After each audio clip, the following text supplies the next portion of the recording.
भागवत की महात्म्य कथा। एक बार तामुंडा नदी के तट पर एक मनोहर ग्राम में एक आत्मदेव जी महाराज रहते थे। आत्मदेव जी की पत्नी का नाम था धुंधी। आत्मदेव जी ब्राह्मण का कर्म करते थे और जो उससे मिलता था उसी से अपना जीवन यापन करते थे।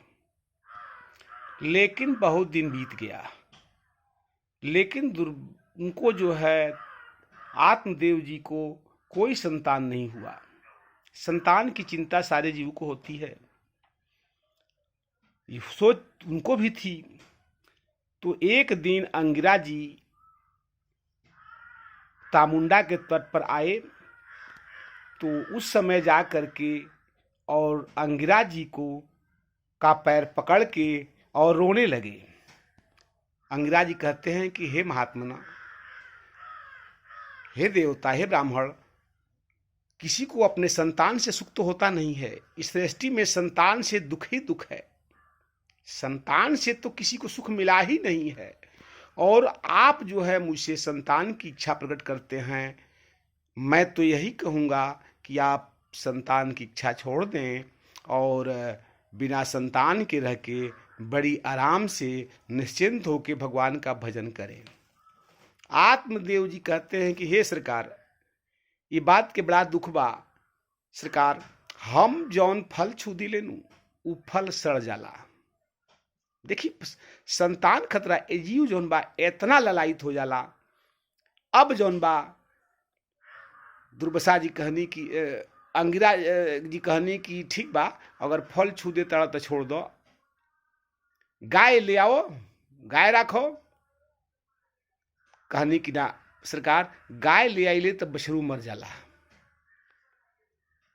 कहनी तब बछरू मर जाला तो अन्य प्रकार। कहनी सरकार, अन्य ले आइले सरकार, तो अन्य जौन बा सरकार ऊ भी जौन बा खराब हो जाला।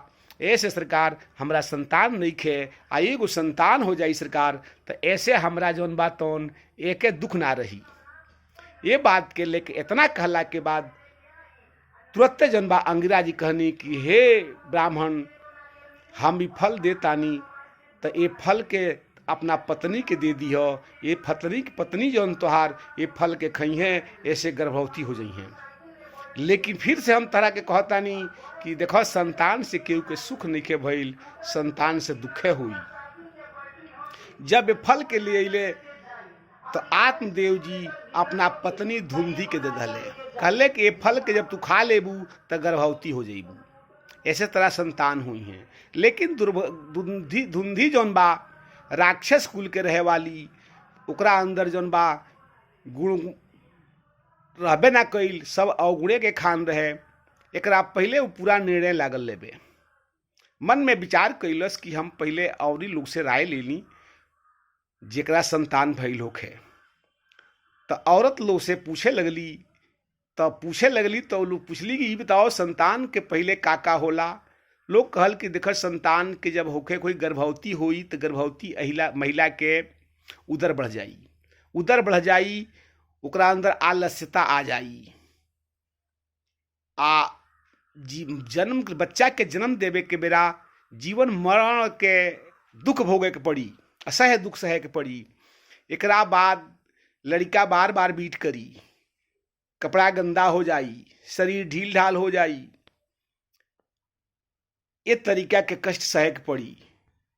तुरंत अपना बहन से राय लली कि बहन, ई बताओ, एकरा से बचे कौन उपाय बा जौना से हमरा संतानो हो जा आ ई कष्ट ना होखे।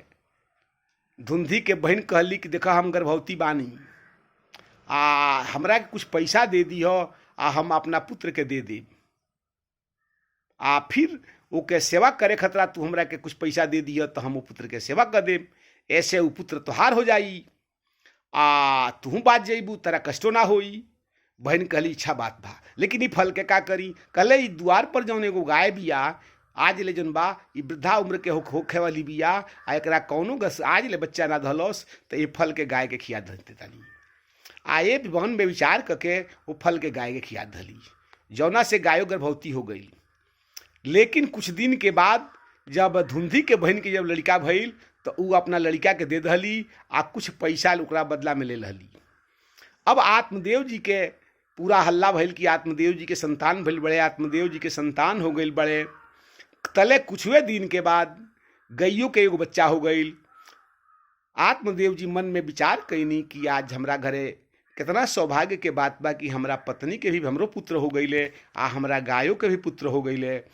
आत्मदेव जी के बात के तो ज्ञान रहे ना, लेकिन धुंधी कहली कि हमरा ई दूध नहीं होत, तो ऐसे हमरा बहन के तत्काल बुलावल जा। तत्काल उनके बहन के बुलावल गई जे दूधकारी के जनबा तौन दूध पिया के उनके पालन पोषण करे लगली। आत्मदेव जी के मन में विचार भइल कि अभी ब्राह्मण के गाय के जनबा तौन बच्चा बा आ हमरो पुत्र बा, तो एकर नाम संस्कार नामकरण संस्कार कर दी। आत्मदेव जी गाय के बच्चा के कान रहे, गाय के मनुष्य के शरीर रहे आ गाय के कान रहे, वहाँ का जनबा नाम रखनी गोकर्ण। लेकिन वहाँ कहनी कि अगर गाय के नाम पर गोकर्ण धदले भाई ना हो, ऐसे कि गाय के तो कोनो पुरुष रहे ना। यहाँ के मन में विचार कैनी कि हमरा ख्यात के बढ़ाए वाला, हमरा जजमान के लेकर सेवा के पूजा पाठ कराए वाला हम अपन पुत्र के नाम ध दी का, तो आत्मा राम। लेकिन मन में ये विचार सोचतानी तले धुंधी कहलस कि ना, गाय के जब पुत्र के नाम गाय के नाम से बा तो हमरो पुत्र के नाम हमरा नाम से होई, तो हमरा पुत्र के नाम धुधकारी रही। धुधकारी नाम पर गई।